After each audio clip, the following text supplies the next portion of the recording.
কোনো এটা কাম বুজালে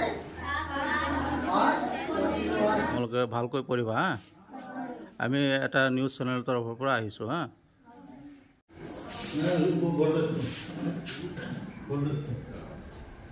হৈছে ছুটি কেইটা বজাত হ'ব? 2:30। অঁ, তোমালোকে গৰমৰ কাৰণে কেইদিনমান আগতেতো সোনকালে আহিছিলা না?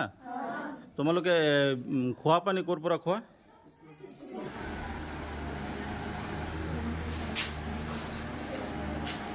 অতীতত কোনো এটা কাম বুজালে ব্যৱহাৰ কৰা ল'ৰাবোৰে খেলি আছে নহয়? ল'ৰাবোৰে খেলি